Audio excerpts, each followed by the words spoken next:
Bet the Board. What do you mean you don't bet? I mean, I don't bet. You know, I don't gamble. I don't. I never have, and I never will. Yeah, right. I bet you $20 I can get you gambling before the end of the day. You owe me 15 grand, pal. Pay him. Pay that man his money. It's the Bet the Board podcast. God likes me. He really, really likes me. In the end, I wound up right back where I started. I could still pick winners, and I could still make money for all kinds of people back home. And why mess up a good thing? Here's Payne Insider and Todd Fuhrman.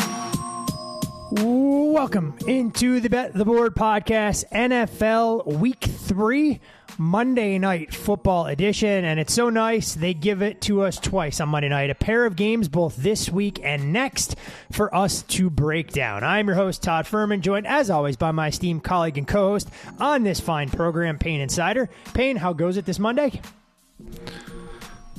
Good. Terrible on the double dip. I hate it. Yeah, I'm not a huge fan. I get why the networks like it and the hours stagger, but maybe let's go a little matinee ball if they're going to do something like this. Not just 1 hour lag between the two. But yeah, I'm more of a traditionalist. I'd rather have one game on Monday night, even if it's a dud, much easier to dissect, digest, and give it its undivided attention. Completely agree. So maybe that makes us old man on the lawn yelling at the clouds type guy above all else, but that's never stopped us before. Before we get into the good, bad, and the ugly, like we usually do, try and process what we saw most recently, and that was the Kansas City Chiefs outlasting the Atlanta Falcons with a 22-17 victory. A game that saw great two-way action, depending on what numbers were available. We saw the Chiefs get bet down from 3.5 to 3. You saw a little bit of an appetite to lay the 3 with the road favorite there. And I think you used the perfect word to describe that performance offensively from Kansas City, and wonky becomes the buzzword of the day. Yeah, I didn't know we were going to actually talk about that, but we can certainly do that. Just want your overarching thoughts normally on Sunday Night Football. Yeah, it is what it is, right? I mean, I don't understand. You're seeing what everything that we've discussed for 3 years unfold right in front of us, right? I mean, this is what it is. You thought you were going to have Pacheco. You thought you were going to have Hollywood Brown. You don't have either. Travis Kelce is aging like milk. So milk was a bad choice. You're just doing enough to get by with creativity from Andy Reid and maybe sometimes too much creativity in short yardage situations. But it's Patrick Mahomes and it's a methodical offense. And here's the crazy part. When you watched that, what did you think? Just give me like one sentence. Like when you saw Kansas City's offense operating, what was your first thought? That Rashee Rice is going to catch 250 balls over the course of a 17-game regular schedule when Andy Reid's even willing to use him on running plays behind a lead blocker to pick up short yardage. You're going to be a happy man then. Kansas City, number 1 offense in success rate on the week, 59%. They were able to rush it in certain spots, right? It was more pass to set up run. And we figured it would be a backfield by committee with Steele and Pirine, 69% rushing success rate. And so they were able to muster enough points despite Mahomes' interception in the end zone there, forcing a ball that didn't need to be forced. And it feels like he's doing that a little bit more because he thinks he has to overcompensate for what's not there. Just handling business, right? And these are the games where Kansas City's just kind of figuring things out. This isn't their run, so to speak. And I'll be interested to see the pieces that Brett Veach potentially adds because, you know, there are some holes. Defending the slot with Chamari at times is a bit of an adventure. You know, on critical third downs, Mooney was able to be isolated on him and just cause too many problems. And then obviously the big one to Drake London, it's second and a mile.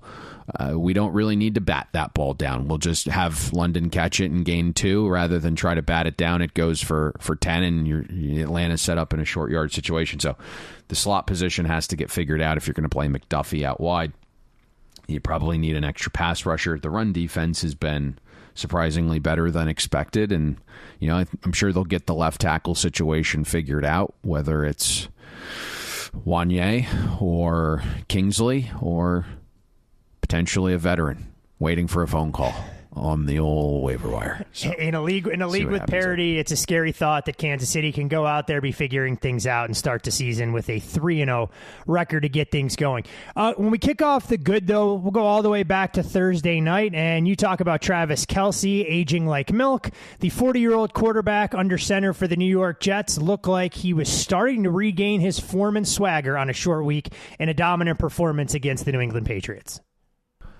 Yeah, I wasn't quite sure what to expect. A lot of people had strong opinions on the Jets, and it was the situation where you have a short week game, travel, coming off overtime. Gerard Mayo's first time figuring out the short week on his own. Obviously, he's been a defensive coordinator. He's created game plans on a short week before, and he's had Belichick to kind of help guide him in those. But certainly his defense was troubling. That was supposed to be the better unit of the team. The pass defense, with all of that secondary returning, specifically Gonzalez back from injury, was supposed to be better.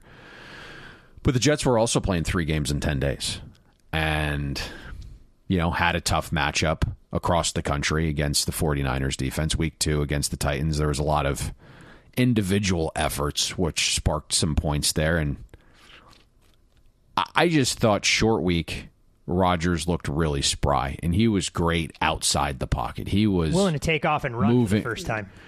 He was, and he was willing to kind of move around in the pocket. He was able to, willing to drive a little bit more off that Achilles, and so I thought that was the biggest thing to me, right? The completion rate was 10% above expectation. It was an awesome game, 61% success rate on all dropbacks.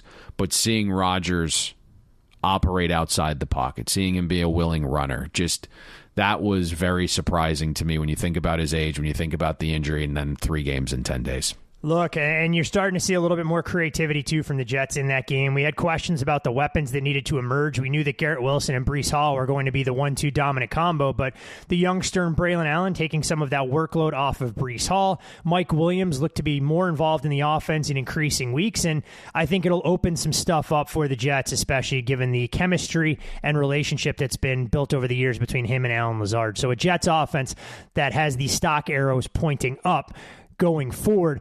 Another team, Payne, that I at least got to give credit to for their performance. The Carolina Panthers hadn't led in a football game since 2022, or so it felt like, and it's Andy Dalton to the rescue, coming out here to the desert, becoming the first quarterback this season to throw for 300 yards and 3 touchdowns in the same game.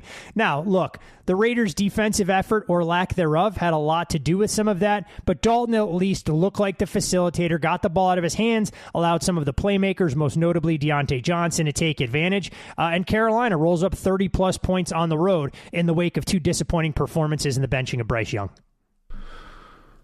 Listen, the move was made, and there's speculation that the Panthers are turning down trade offers left, right, and center. 4 of them, in fact, for Bryce Young. I don't know if that's the case. And obviously Andy Dalton isn't the quarterback of the future here, but he is the quarterback of now.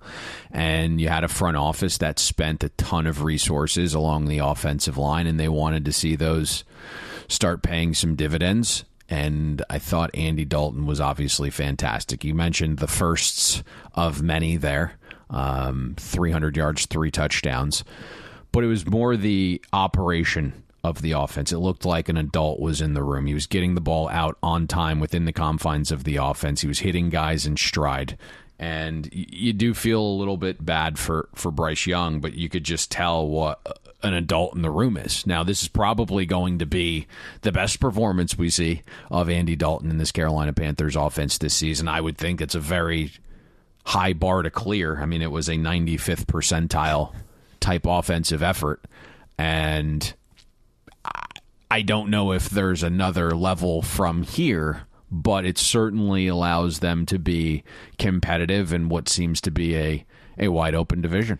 We both had this next team on our list as well. They find their way into the win column for the first time this season, led by a rookie quarterback, and they do so in dominant fashion. The schedule spot set up nicely.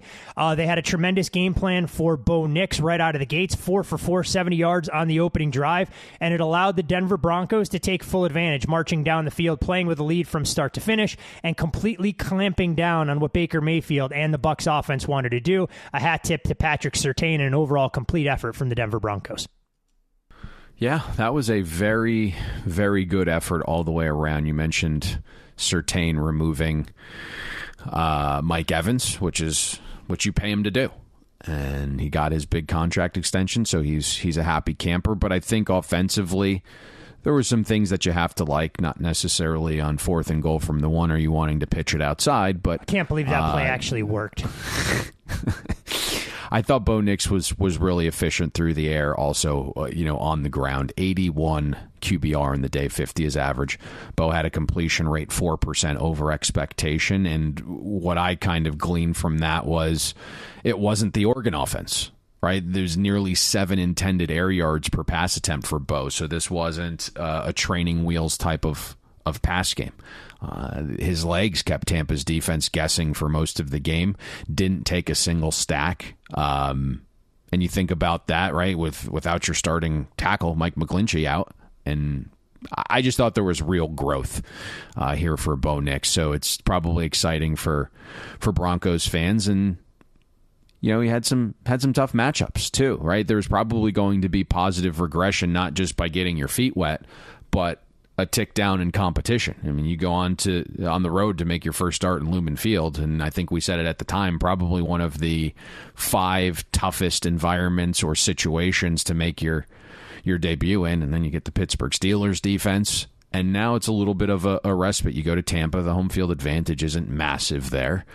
You've already made that trek out onto the road before into a more hostile environment. The Tampa defense is a little bit beat up, but I thought that was a great sign of growth for Bo Nix in the Denver offense. They're starting to also get the wide receiver situation figured out, right? They're going to go with these big bodies with Reynolds and Cortland Sutton, and you got a 2-headed backfield. So they're figuring some things out. 2-headed backfield may have become 3-headed with Tyler Beatty taking a potential major leap in being RB1. It was interesting. Sean Payton talked about him getting more touches, 9 carries, 70 yards, and he has the explosive for 43. So you wonder if he becomes RB1 ahead of Javonte Williams, who just hasn't had that same wiggle and burst, and Jaleel McLaughlin gets relegated to more of that third down role. Something to watch from a fantasy perspective for those of our listeners out there looking for a waiver wire ad.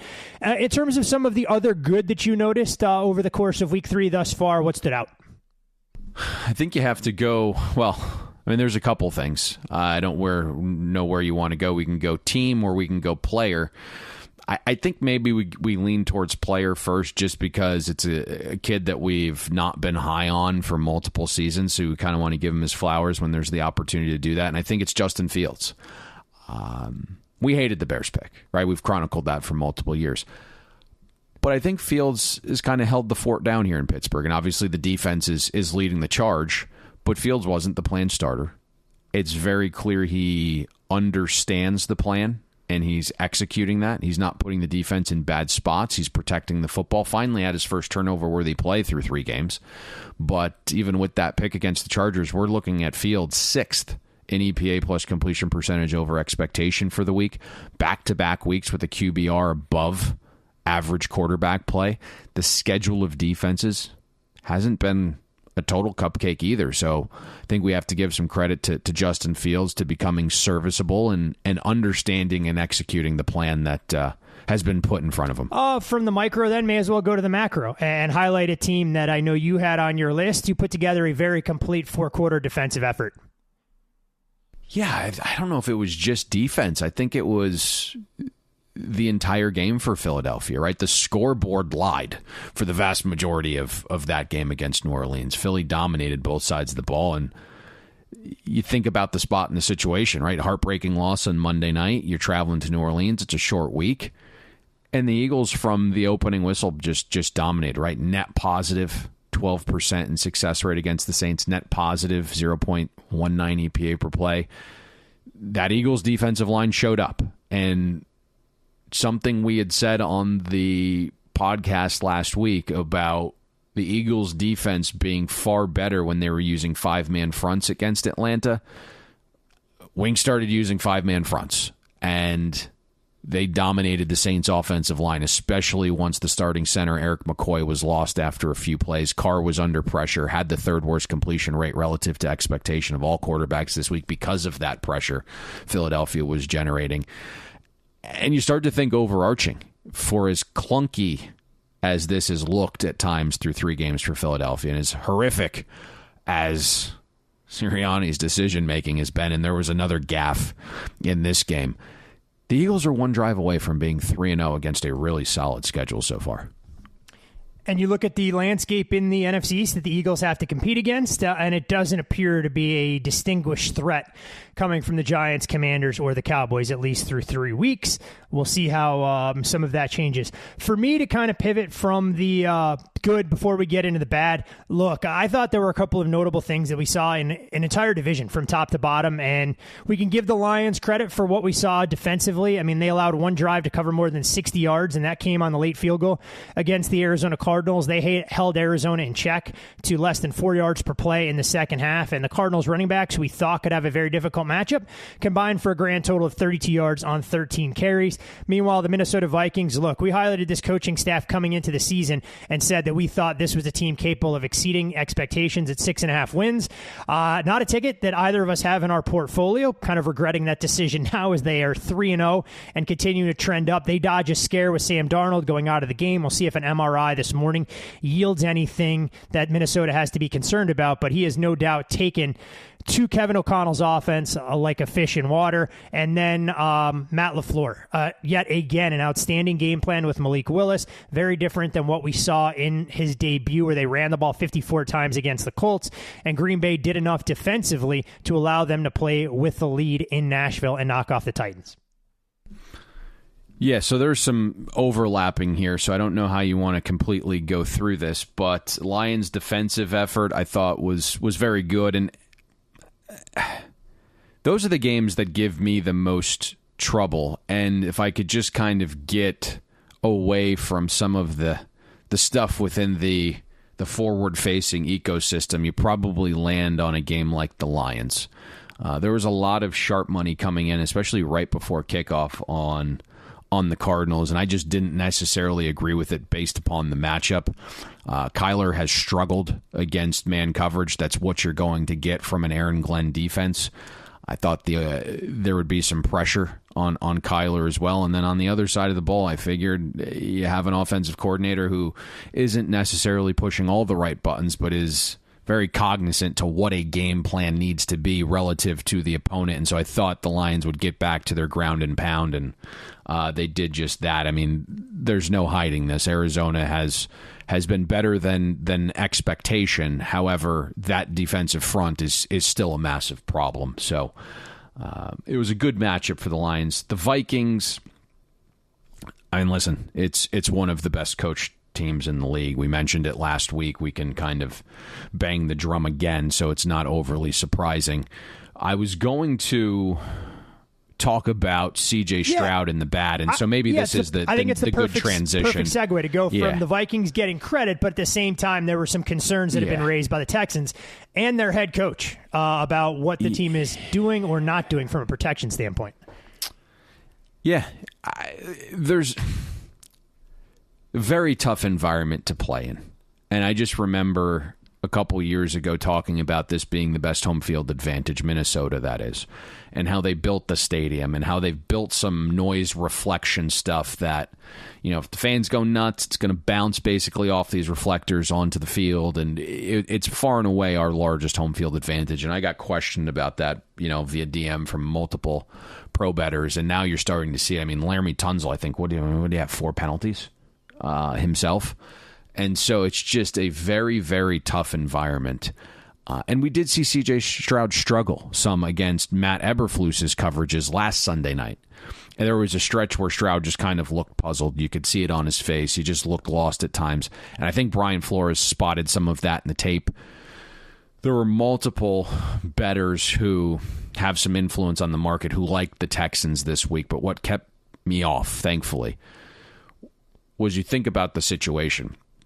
Flores and his Vikings defense seeing the same offense back-to-back weeks, right? If you can stymie the architect, Kyle Shanahan, you can give the understudy, Bobby Slowick, fits as well.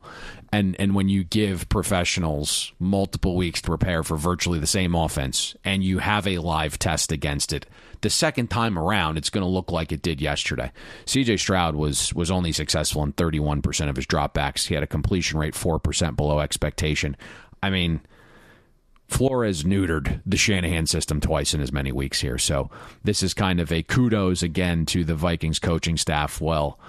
Pointing out some bad from C.J. Stroud, who had some bad stretches last Sunday night against the Bears and Eberflus's defense, and followed it up again with another questionable effort here on the road against Minnesota. Jonathan Grenard, former Houston Texan, now a member of the Minnesota Vikings, not one, not two, but 3 sacks, and said it was weird going up against his old team, really reaped the benefits of what Brian Flores has done to kind of unleash some of the playmakers for Minnesota's defensive unit.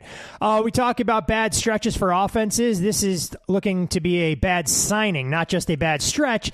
And of course, we mean the Cleveland Browns offensively, where Deshaun Watson's EPA per dropback through the first 3 weeks is the worst for the Browns as a starting quarterback, going all the way back to the turn of the century. Success rate, the lowest it's been as well through the first 3 weeks. Didn't have a single drive that covered more than 49 yards for the entire game. 217 total yards, counting stats.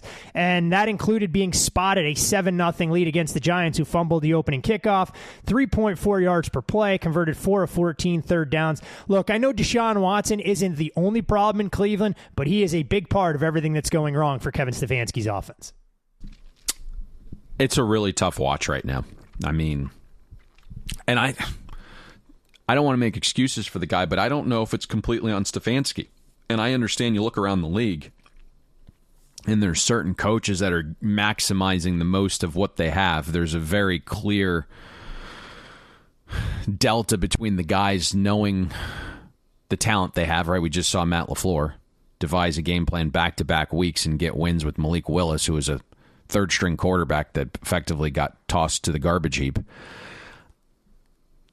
And so you don't want to relieve Stefanski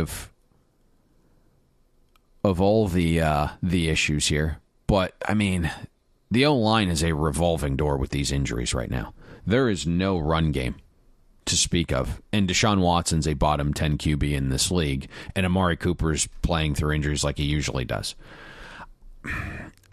Deshaun Watson had a completion rate 8% below expectation against a Giants secondary that is one of the worst in football, and a secondary that allows you to complete balls and then wants to make tackles. I want to keep everything in front. To be that wildly inaccurate is nuts to me. Watson had a passing success rate of 35%. The opening touchdown drive, to your point, went 24 yards on one play after the Giants fumbled the opening kick. The next score for the Browns offense, it was in the fourth quarter on a drive that started in Giants territory. So the offense really did nothing for 3+ quarters. The Browns didn't have a single drive exceed 49 yards on the day. The only offense worse than the Browns yesterday, Todd, it lost 2 starting offensive tackles and had Tim Boyle attempt to pass. That's how bad the Browns offense was yesterday. That was the only offense was better than was Miami's. Well, look, you're getting good at this podcasting thing because that gives us an opportunity to go from the bad right into the ugly, to highlight everything that went wrong. Only one bad. You didn't have any other bad. No, Browns offense and C.J. Stroud. I wanted to keep the positive mentality for the day. And, look, it's a little ambiguous. Bad, ugly. I mean, it all kind of, you paint with broad strokes. Yeah. So when we go into the ugly, we may as well talk about that Dolphins offense, who is down to a third-string starting quarterback, and now begs the question, will we get to see the Tyler Huntley experience in full next week on Monday Night Football? Snoop? But I don't know. I don't know if the Dolphins offense can be fixed with the current available pieces. I mean, think about this. They had multiple extra days to prepare here. And they prepared about as well for this as you did for your extensive exam schedule in that one semester at Florida State. I don't know what you can do here. This is starting to feel worse than like a Kevin Stefanski issue. I mean, the offensive line for Miami was terribly constructed coming into the season, right? Its best parts are dinged right now. I mean, Teron Armstead's in and out of the lineup. The offensive line can't get pushed to where you could rely on the run game with backup quarterbacks. Tyreek Hill did nothing to help the backup quarterbacks this week. I mean, dropping balls. Skylar Thompson looked lost in the pocket. Tim Boyle is a career fringe NFL roster type quarterback. Every time the Dolphins snapped the ball on offense against Seattle, it generated minus 0.41 EPA per play. That's effectively, right, just in layman's terms, the Dolphins lost more than 40% of a point every time it snapped the ball on offense. That's when you snap the ball on offense, you're trying to score. I just I don't know what I watched yesterday. It was wild to see, but I think you start to think of like Tyreek Hill and Waddle and like Mike McDonald not maximizing this offense. I just don't know what's here right now. Like, it's great that you have A-Chain and Waddle and Tyreek, but there is no engine. I mean, you're just looking at a Ferrari. It looks fantastic parked outside. There's no engine. It's a tremendous paint job. There is no doubt it's a tremendous paint job right now that the Dolphins have going on. I mean, it's tough to watch. When we talk about another offense that was tough to watch, I think some of that gets confused or glossed over given what the final score suggested with a 28-25 loss for the Dallas Cowboys at the hands of the Baltimore Ravens. But Dallas scores 19 of their 25 points in the third quarter because, quite frankly, that's what the Ravens do. They don't know how to slam the door shut. But the Cowboys gained 211 of their 412 yards for the entire game in the fourth quarter that I'll call glorified garbage time to some extent. But Payne, this is an offense right now that can't run the football, wants to run the football, and if you take away CeeDee Lamb, there aren't a whole lot in the way of weapons elsewhere on the field that really scare you for Dak Prescott and company. Only made worse by Jerry Jones coming out after the game when asked about Derrick Henry, saying they flat out couldn't afford him to add him into their backfield. I think you said it perfectly. And we ended up doing something on this game yesterday. And the one part of me that was like, if this is going to lose, it's because of the Cowboys offense. I just wasn't quite there. Even the opening performance, there was a couple nice drives, but a lot of those points manufactured by short fields, and then Aubrey just banging home kicks from outside the stadium. I mean, you just set that guy up in the parking lot. He's still going to I really want to see McCarthy let him kick a 70-yarder because, I mean, dude just goes up there and it looks so repeatable from 65 yards. Effortless. It doesn't even break a fucking sweat. Yeah, it is effortless. I mean, he just kind of trots up and just does like, it's like Bryson DeChambeau giving you like a 70% chip shot from like 190 out. It just looks effortless. You look at the Cowboys, though. To your point, you start to look around and it's like, what's here? It's basically Dak and it's CeeDee Lamb. Ferguson, we like better than many, but, he's dealing with a knee injury. I thought he showed extremely well compared to what I expected yesterday with that injury. I mean, that was supposed to be a multi-week injury.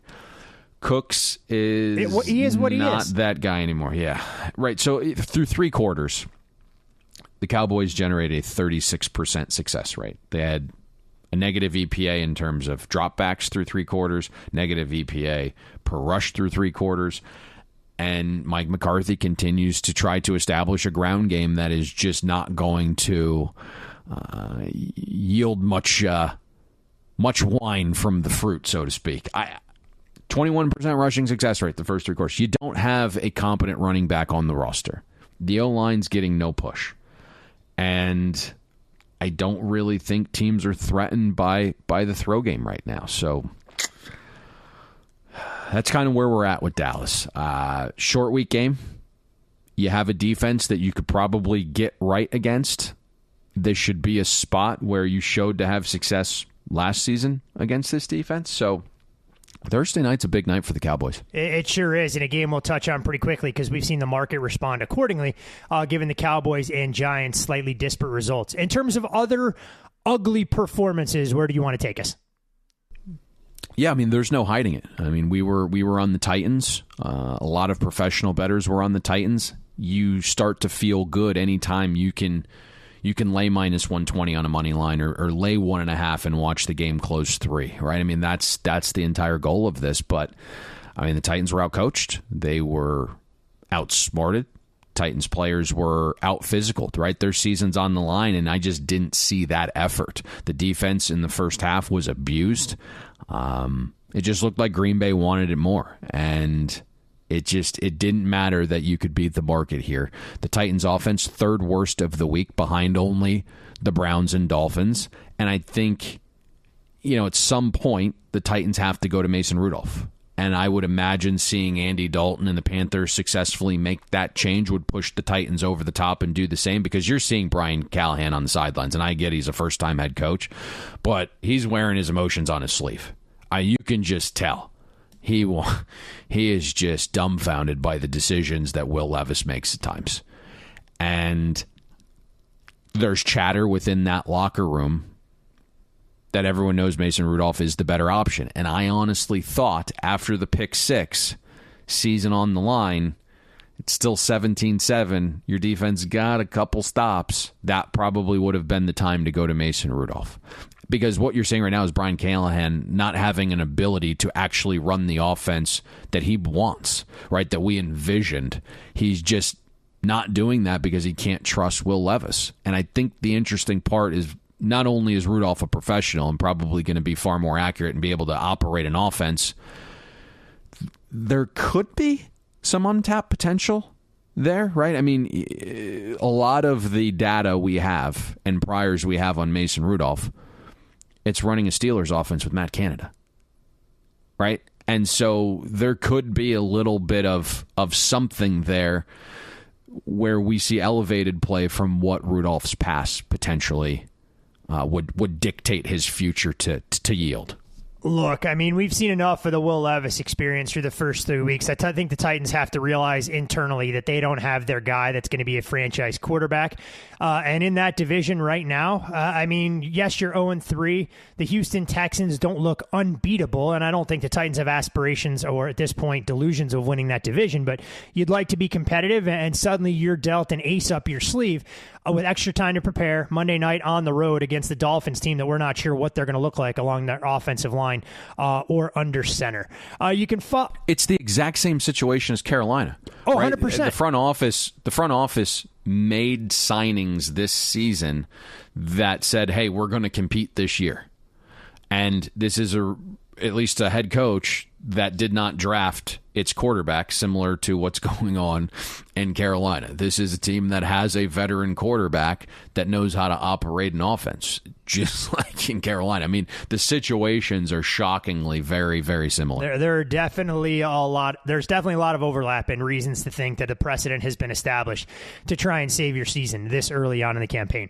You can follow Payne on social media at Payne Insider. I'm Todd Fuhrman. You can follow me there. Most importantly, as always, follow the podcast at Bet the Board Pod. And if you haven't already subscribed to the Bet the Board podcast newsletter, now is the perfect opportunity. Yet again, I know it sounds like a broken record. Our best bet prop in that particular article cashes with relative ease. Justin Herbert under 31.5 yards for his longest completion. And you had to have that newsletter in your inbox because that number, as soon as that thing goes out, starts to move pretty quickly with the distribution that there is. And then amid the speculation that Herbert might not play, don't believe the number actually ever got posted again on game day. So a prop bet winner in the Bet the Board podcast newsletter. Real quick, Payne, when we look at some of the look-ahead lines for this weekend, I mean, we've seen, the market pull back a little bit on a couple of the games that I had outlined, but this is a game we'll touch on in greater detail on Thursday night between the Cowboys and Giants. It's the only one that stands out in terms of having moved through a key number. Cowboys were a 7-point favorite on the look-ahead. Right now, we're looking at the Cowboys just a 4.5-point road chalk in the division against the familiar foe in a New York Giants team who got their first win of the season with an outright victory against the Cleveland Browns. Cowboys struggle again. Giants go out on the road and get a win. A short week, home team, and so this is partly why you're seeing. Again, I'm going to kill you. No, I did hit the mute button. Fortunately, it was not on the microphone, so we're talking into the microphone still.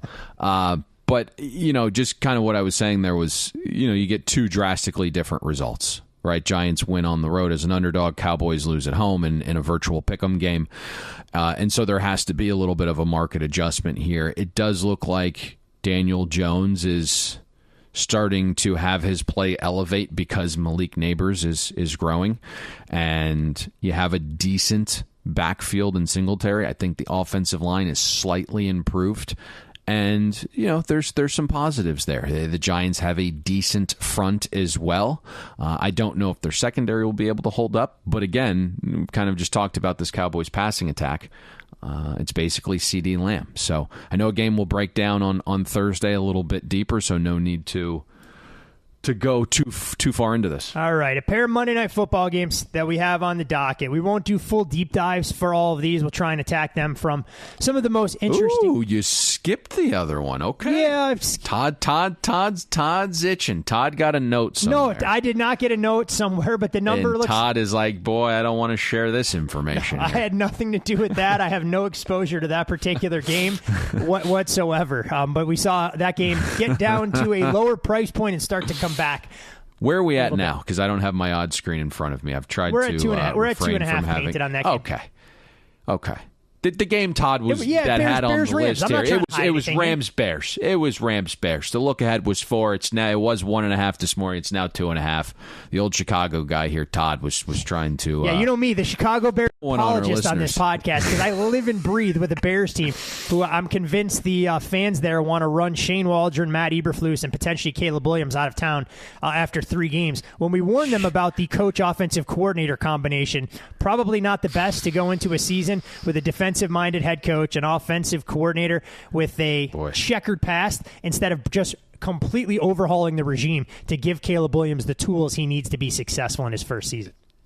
There was a slight change, if you watched. There was reports leading up to the game that they were going to put a play sheet on Caleb Williams' I saw that. It looked like a Cheesecake Factory menu. Unfortunately, the offense didn't have as many calories as what was on that menu. I did see some tempo, right? That was a positive from the Bears offense. There's a little more tempo there. They moved the ball a little bit. The yards per play still not very good. This would feel like a get-right spot. I mean, we have seen the Rams defense get torched by the Cardinals. And I understand it's Kyle Shanahan, but that Rams defense against no Debo, against no Kittle, against no CMC certainly was quite the sieve yesterday. So this needs to be the spot for the Bears if they're going to show any signs of life this year offensively. The Jawan Jennings breakout game, apparently, albeit in a losing effort for the 49ers, with about a zillion receiving yards, and not 1, but not 2, but 3 receiving touchdowns in that particular spot. But all right, do you think Ayuk transferred any of that new contract over to Jennings yesterday? Look, if you're the 49ers, you're watching that and you're going to go, you know what? We just paid Brandon Ayuk, but you know what would be a great way to get things going? Let's scheme Jawan Jennings to be the hot hand here with all of the weapons down. And look, maybe it's one of those things where they figure the Rams are going to try and neutralize Ayuk with that makeshift secondary, but if I'm in the front office and I'm waking up this morning, I'm John Lynch, I'm not thrilled looking at my balance sheet knowing what I've committed to Ayuk when Jennings can put that kind of game on the books. Absolutely outstanding effort there. Okay, on to Monday Night Football. Bills, Jags, Buffalo, 5.5-point favorite, painted across the board. Total on this game, 45.5. When we look at these two teams, they did play last season, albeit in London, where the Jacksonville Jaguars had a scheduling edge, playing their second game in as many weeks overseas. Buffalo didn't exactly get off the bus early in that game before coming up just short. Jacksonville wins the contest 25-20. When we look at Buffalo, this is a team now that's 11-1, their last 12 regular season games played at home in Western New York. Meanwhile, the Jags have really struggled away from home, to say the least. The Bills, however, haven't exactly been great where it matters most at the wagering window. When you look at their recent run of futility in primetime games, 0-5 against the number, limited sample size, just something worth bringing up. But in steps a Jags team, Payne, fewest total points through the first 2 games since the 2014 season, where they had just 27. Doug Peterson on the importance of this game. It'll be good for us. It's a benchmark. It's a measuring stick game right now. It's great for our players to be in these atmospheres. We need to be in these situations more, and this is a great opportunity for them. Well, the great opportunity presents itself for the Jaguars offense against the Bills defense that's down 2 starting linebackers, a nickel corner, but we know Coach McDermott has typically found creative ways to put his backups in a position where they can have success. The Jags will need to get more out of their ground game, and they'll need to get their cast of receivers all in on the fun. Meanwhile, on the other side, for Buffalo, there's a path for them to have offensive success in this game. It's throwing the football against a Jags back 4 that leaves plenty to be desired, and while the Jags front 7 has showed exceptionally well through the first couple of weeks, and it's a group that I think is a little bit underrated. If Buffalo can abandon the ground game and get away from what we've seen the first couple of weeks, this should be a game where Josh Allen absolutely cooks with some of the depth that he has at receiver against that makeshift defensive back room for Jacksonville. But if you're trying to identify one matchup that determines the win and cover tonight in Buffalo, what are you looking at, my friend? I feel like I'm the only guy that doesn't have a strong opinion on this game. No, you have a strong opinion that you shared with me. I mean, it's 0-2 versus 2-0, right? One team's season's on the line. The other team has Super Bowl aspirations. We've seen money on both sides from factions that odds makers in the market respect. And I think the price on this game is interesting, right? If you like Buffalo, you can say, like, hey, coming into week 3, Arizona and Jacksonville were very much living in the same power rating tier, and Buffalo had to lay as many as 7.5 this summer against Arizona. Even close to kickoff, you had to lay a larger number with Buffalo against Arizona than tonight's game against Jacksonville, and Buffalo has the added rest and prep edge. I do think if we get back to 6, there will be a couple buys from respected guys on Jacksonville. I still don't know if I'm going to be one of them. I mean, matchup-wise, if Jacksonville's going to cover this number and potentially get their season on track, it's got to be with the offense, right? Sean McDermott lives in zone. You mentioned some of those injuries kind of to that middle tier, right? At linebacker and slot corner. Another injury, right, last week to captain and green dot Terrell Bernard. Trevor Lawrence, for his career, right, substantially better against zone. And that's just what Buffalo lives in. Now, you know, this season, Lawrence is really struggling in some of those zone areas you need to attack and be precise and accurate in, right? League worst adjusted accuracy on any ball thrown behind the line of scrimmage through the 19-yard mark. So, you know, if you incorporate throws behind the line of scrimmage, short and intermediate, league worst. Evan Ingram's out tonight. Easily Trevor's favorite target, a guy that knows how to, you know, find his own window. On throws less than 10 yards, Lawrence is completing a rate 21% below league average right now. And I get it. It's a small sample size. Trevor Lawrence has just been horrific, and hopefully season on the line better tonight. So that's one thing that's kind of kept me off Jacksonville to this point, the lack of trust that Trevor is going to excel in the area he previously has against the type of defense he's going to see tonight. If you said, hey, if we can kind of get a baseline for Trevor throwing against zone that he's previously showed, then I'm probably in. The last thing that's kept me off Jacksonville is they used to be a zone defense, and zone slows Josh Allen down some. But we know Ryan Nielsen has completely changed the Jaguars' defense. We mentioned it in the preview coming into the season. You hinted at it there at the top. The Jaguars' defense is now a man-cover unit that likes to press. Through 2 games, the Jags are playing a league-high rate of man coverage on dropbacks. Their top cover corner, Tyson Campbell, is out.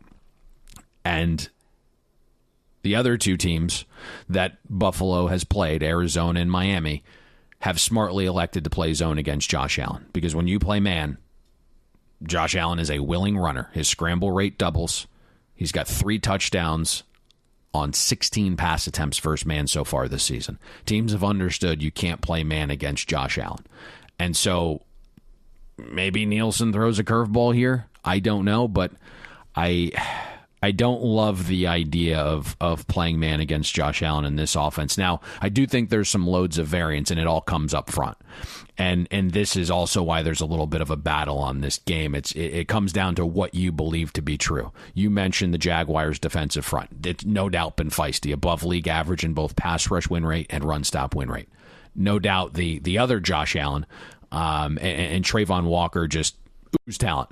If you follow any of the film guys on social media, of which there's like 1 million now, they've drooled over the play of Jacksonville's front. However, none of those film guys seem to account for the fact that Jacksonville's defensive front has played the offensive lines of the Dolphins and Browns. Neither could block a soul right now. And at the same time, the Bills' offensive line has faced arguably the worst front in football with Arizona, and a Dolphins front that isn't great transitioning away from its top 3 pressure guys while Jalen Phillips simultaneously kind of works his way back from that Achilles injury. And so games are won up front, and you could talk yourself into either team having the edge on that side of the matchup. I'm just not sure which does, because both have played very, very, very poor competition to this point. What's interesting, and again, not a huge trends guy by any stretch of the imagination. It's not how we predicate a lot of our investment decisions, and we've talked about the level of desperation. Teams 0-2 going into week 3 hit at about a 60% ATS success rate. We've already seen 5 data points so far this week. Dogs in those spots, 4-1 against the number. We'll see if Jacksonville can make it 5. And then, of course, we have a unique situation brewing with an 0-2 team, more than a touchdown favorite in the next game we get to with the Bengals and Commanders, where it's Cincinnati trying to get off the schneid after an 0-2 start, a place where they've spent way too much time in recent memory getting off to these slow starts and having to dig out of holes. 7.5-point favorites total, getting touched up as we record right now from 47 now down to 46.5. This will mark the second quarterback matchup all time between Heisman Trophy winners hailing from the same school. Kyler Murray and Baker Mayfield, a long history of playing 3 games against one another.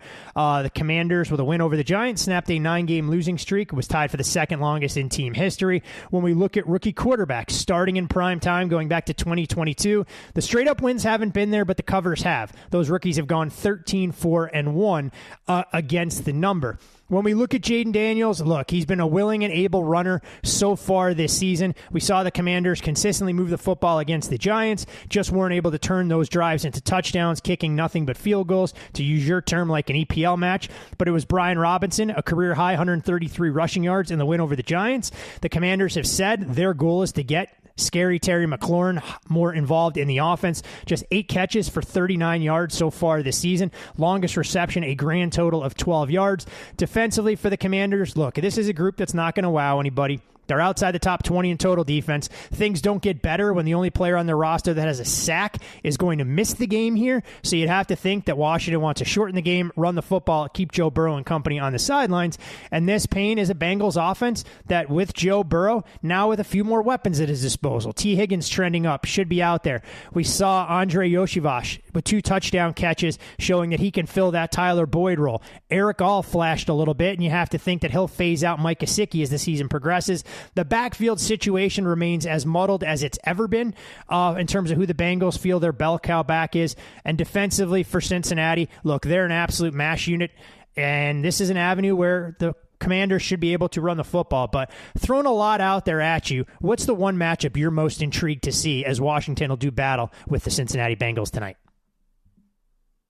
Man, I think you pretty much covered how this matchup has to go. And as you're kind of breaking down some of those names, I think the Bengals are just overarching. Not so much tonight, but this was why this team gave me some trouble, right? Because as Jamar Chase gets acclimated, as T. Higgins gets back in a contract year, Yoshiva, who you mentioned, who's been playing more outside but is going to slide into the slot. The idea of Eric All coming around, being able to upgrade the offensive line, specifically right tackle, right? Between Trent Brown and Amarius Mims, they got that situation figured out. There's just a lot to like down the road if some of these young kids can grow, right? I mean, Jermaine Burton had an explosive play against Kansas City. So there's a lot to like here. The problem is the other side of the ball, and I thought I'd be a little bit quicker because it's just so obvious, but I mean, everything Cincinnati related seems to be on the line, right? 0-2, must-win situation. Suddenly every teaser was tied into them, right? The most used survivor pick again. It's all tied to Cincinnati. I think if Washington keeps it within this number, the biggest factor is very simple. It's Brian Robinson in that Commanders run game. The Bengals let DJ Reader walk in free agency. You have starting defensive tackle Sheldon Rankins out. Starting defensive tackle BJ Hill has not practiced yet all week. You have the rookie Chris Jenkins dealing with a thumb injury. And so there is a path where the Commanders find offensive success on the ground tonight. Pacheco averaged 2.3 yards per rush before first contact against this Bengals defense. Ramondre Stevenson basically bulldozed the Patriots to a week 1 upset. He averaged 4.7 yards per rush after first contact, forced 10 missed tackles. Cincinnati is bottom 10 in the league in run stop win rate and tackling, 5th worst in rushing success rate allowed. If you listen to Washington's presser heading into week 2 in that matchup against the Giants, whether it was Cliff Kingsbury or it was Dan Quinn, most of the chatter was, getting Brian Robinson more carries. They didn't think, right, they wanted a run game that was solely predicated on Jaden Daniels' legs. It's a nice changeup to have. It's a nice option to have. But what was it, like 16 carries week one against Tampa? And so their quarterback just wasn't going to survive the season if that continued. So there was a concerted effort to get the traditional ground game going. And suddenly the Commanders had 7 possessions last week against the Giants, did not punt once. And I think you look at Brian Robinson, he might not be the most explosive, but when you're looking to kind of control the clock and move the chains in a game like this, he's probably the type of back you want. He's having a breakout year 3 so far. 17% of carries have gone 10-plus yards through 2 games, 20% missed tackle forced rate. So, again, I'm just kind of trying to provide the other side of this equation because everyone's on the Bengals, it seems. So if you're watching this game and saying, like, how are the Commanders keeping this close? It's because they've shortened the game. They've controlled the game state. They've limited Joe Burrow's possessions, and it all happened because of this ground game. Now, this can easily get distorted, right? To me, Todd, if I'm the Bengals, I'm taking the ball 100%, first. I'm you got to take the ball score. And force Washington to play from behind. Yeah. That's the goal, right? And so, if the Bengals are able to get out, this has the potential to snowball. But if this game is tight within one score, the Commanders are probably going to be able to incorporate that ground game and begin it throughout. So that's the ultimate the game state for the Commanders to look good in this spot is being able to use that ground game. I know it's a different coaching staff, but you know what this game sets up for me when I look at it playing on Monday night? It reminds me of a game 2 years ago, November of 2022. Washington, right around the same price point as an underdog on the road, albeit against a division rival in the middle of the season, instead of playing a desperate team where Eagles? Exactly. They possessed the ball for 40 minutes in that game, and Brian Robinson wasn't overly explosive by any stretch of the imagination, but carried the ball 26 times, 86 yards. They got Antonio Gibson involved, 14 carries for 44 yards, and as a team, averaged a little bit more than 3 yards per carry. But what it did is it sped up the Philadelphia Eagles because the Eagles realized there were going to be fewer possessions in the game. And while it's not apples to apples, we see it in college football. When an option offense shortens the game, it places a lot more in the way of premium. And it's rare in the NFL, in my opinion, that you get an underdog priced like this that you know is going to be able to run the football consistently and end up, in my opinion, with a decided rushing edge when we look at the box score at the end of the game, unless the Bengals are playing with a multi-score lead at some point in the contest. Yeah, and listen, man, we may turn this on, and Lou Anarumo decided to shove 8 in the box, and he's going to force Jaden Daniels to beat him with his arm. That's certainly possible, and that's probably something the Commanders have figured out, and why there's been an emphasis on getting Scary Terry involved, especially deep, right? That's a guy that's got to win tonight one-on-one if the Bengals are going to load the box, stop this run with all of the issues they're having in general stopping the run, and now to the chess pieces on the board inside along that interior of the defensive line. Should be a fun game to watch, and I think, while most eyes will be on the star power between Jacksonville and Buffalo from a football standpoint, I think the Commanders-Bengals game is that much more fascinating. But as always, guys like you and me spend our time watching both of those games. But our work is not done here as it pertains to the Bengals and Commanders. We have a way to get you to the window, and to try and do so, we bring in our propologist to get things started. All right, week 3, we got a doubleheader here on Monday Night Football. Let's start with Jacksonville and Buffalo. So here's the deal. Plan to give out at least one for this game, seeing as it's in my backyard, and usually we get some decent information out of Buffalo. Unfortunately, this time we haven't played a thing in that game. We haven't played a prop. A couple things are just out of range for us, so we're hoping the market's going to open up a little bit more on a couple players. And if so, I'll have something I can post on my Twitter page or shoot over to the Bet the Board guys. Maybe they can put it out on the website or Twitter or whatever. But if there is a play for that game, I will make sure that it gets out to the universe here for the Jacksonville Bills game. Turning over to Washington, Cincinnati. The play we're going to go with is Brian Robinson under 2.5 receptions at -179. We're going to play this up to -195. Do not play 1.5, even at +130. I'd rather pass on this bet than play under 1.5. Couple things with this bet. The interior of the Cincinnati defensive line is extremely banged up. B.J. Hill's questionable with a hamstring injury. It looks like he's going to go, but hamstrings are finicky, so you don't always know if he's going to be 100% or if he's going to come out during the game.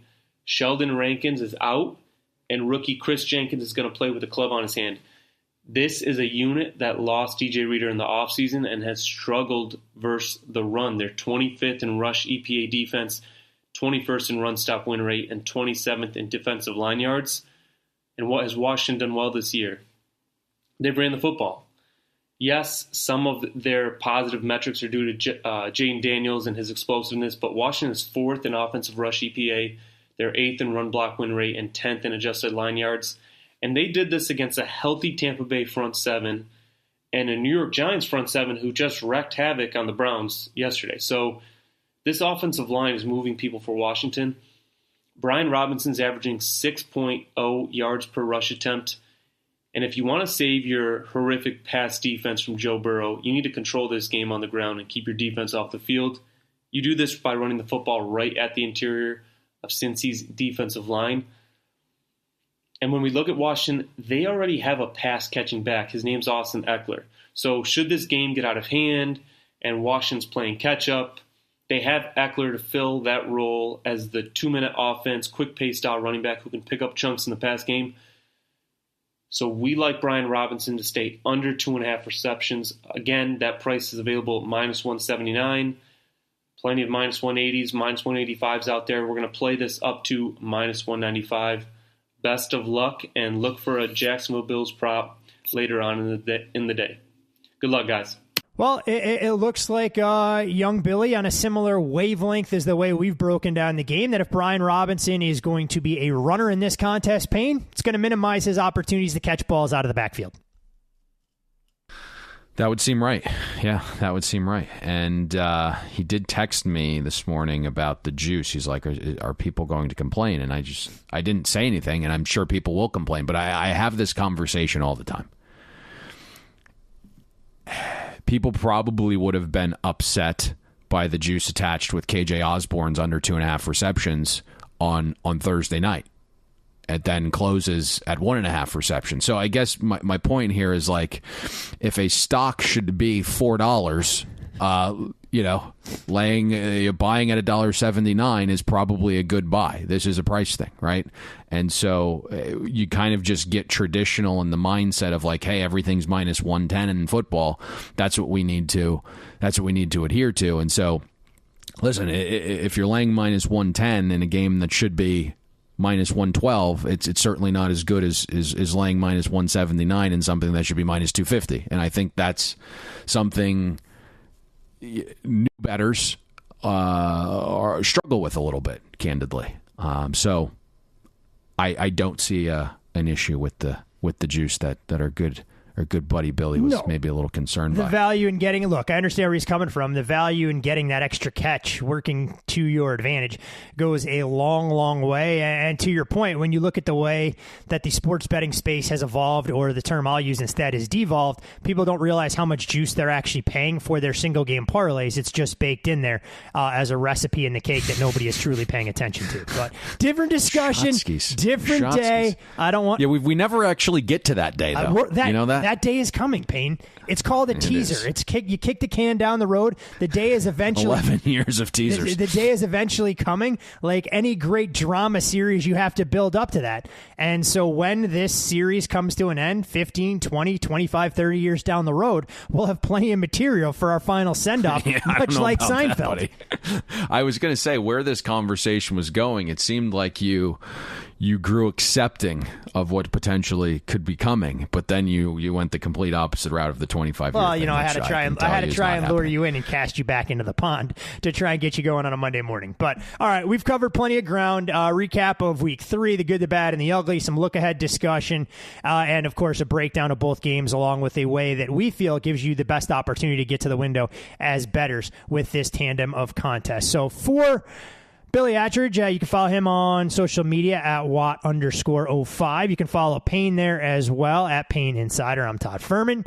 Most importantly, follow the podcast at Bet the Board Pod, and subscribe to the Bet the Board podcast and newsletter. Best of luck with all of your investments. We'll be back with you on Wednesday for a college football show with a couple of glorious matchups headlined by Alabama, Georgia in the SEC with Brad Powers in tow. Best of luck with all of your bets this evening. And with a Brian Robinson under 2.5 reception ticket in hand, we'll see you at the window. We hope you enjoyed listening to this episode of Bet the Board. Make sure you follow Todd and Payne on X. Todd is at Todd Fuhrman. That's TODDFUHRMAN. And Payne is at Payne Insider. That's PAYNEINSIDER. Don't forget, our weekly newsletter comes with an additional best bet. Have that delivered to your inbox by clicking the link atop the podcast show notes. And most importantly, subscribe and download Bet the Board. We're on Apple, Spotify, Amazon Wondery, YouTube, Google Podcasts, and all your other major platforms.